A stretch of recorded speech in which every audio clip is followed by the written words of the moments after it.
Good morning, folks. It's Greg Judy, Green Pastures Farm. We've got a bunch of cattle coming down the road. We're making our first, you might say, late winter's cattle drive. It is March 26th, and so we're, as you can see, we got some green, but we still need a little bit more time. So what we're doing is we're taking to a Judy farm where we've got some winter stockpile. And we've got enough stockpile there to go a little bit longer before we really get in trouble. As far as grazing plant's too short. And we've got some hay. So we're gonna buy some time. Come on, girls.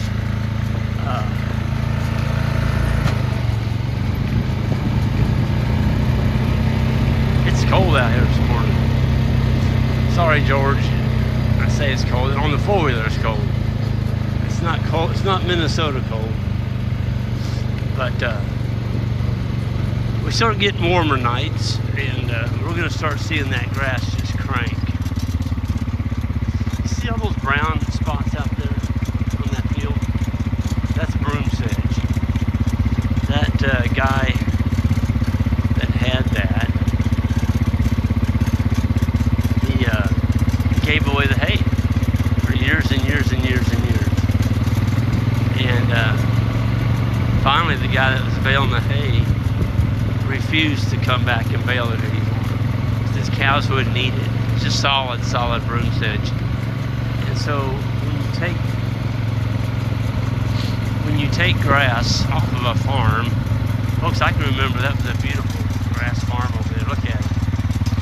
It's nothing but cedars and broom sedge.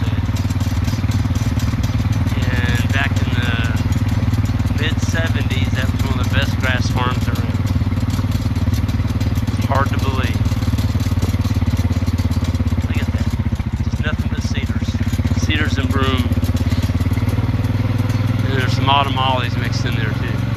But you can't make a living on land like that with livestock. So just remember, if you're going to give the hay away on your land just to make it look pretty, well, that's what you're going to end up with, is broom sedge and cedars. And there's nothing pretty about that.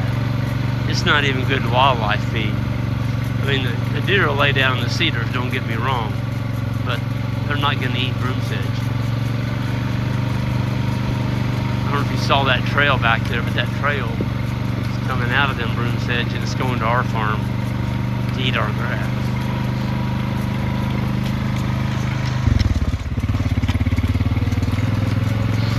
Turn around here and see how far the cows are back. We got to get this cattle drive done early. I called the neighbor this morning, and she leaves to go to church at 8 o'clock.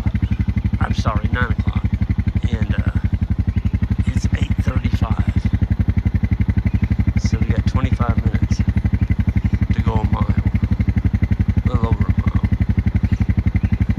These cows, it's a nice cool morning. They're not hurt. They're just cranking.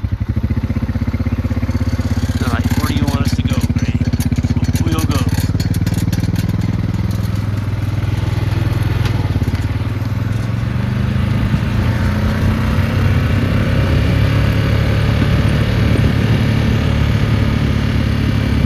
They hit these hills like this, they actually, instead of just walking, yeah, they kind of like that. They're running. They're trotting. Say they're galloping, they're trotting. You gotta really run a cow to get them to gallop. They will. You go down a real steep hill.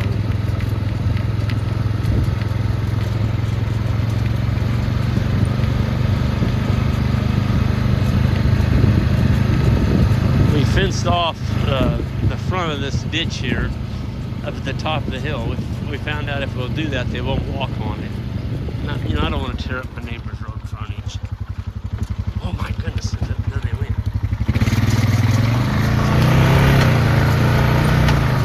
Folks, I got to put up a ribbon up our driveway yet. Kind of getting behind on my duties. My goodness. I started this video 5 minutes into it, and it looks like I'm over halfway done with our cattle drive. I mean, we only got two more hills after this. Cattle ready to go this morning.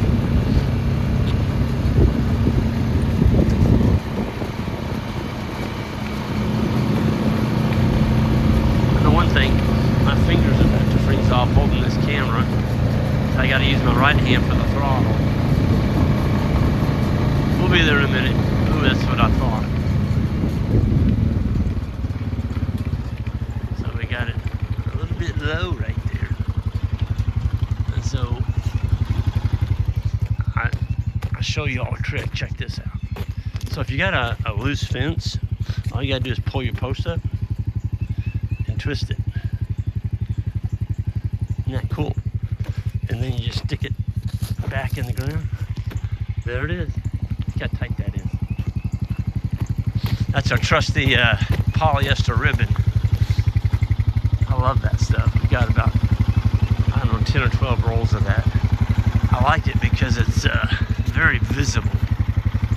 The cattle can see it really, really well. And it saves us having to put a reel in, a geared reel right there. Okay, here we go again. There's my neighbor's got the geese.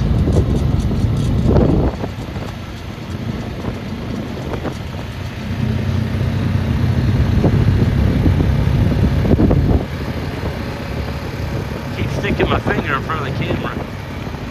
Here's our trusty walking lady up here.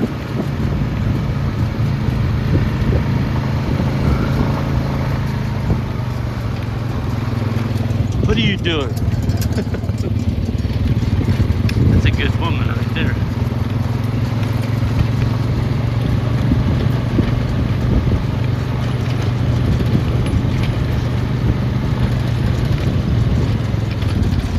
I keep putting my finger in front of it. There's the log cabin I built. I don't know if I've ever showed you all that. It's a 3-story log cabin. I built that out of white oak. There's my cellar that I built years ago. I built that in 1978, the year I got out of high school. Still standing. Standing proud and strong. I tell you what, I would challenge anybody to try and drive a nail into that oak after being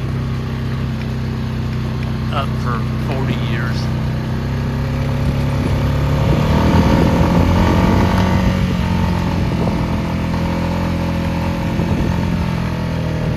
You're good. Go up. Jane, can you go left at the bottom of the hill? Okay. We got cattle coming right at you. If you get out of the driveway, they won't run over you. Okay. Okay. Yeah, thank you.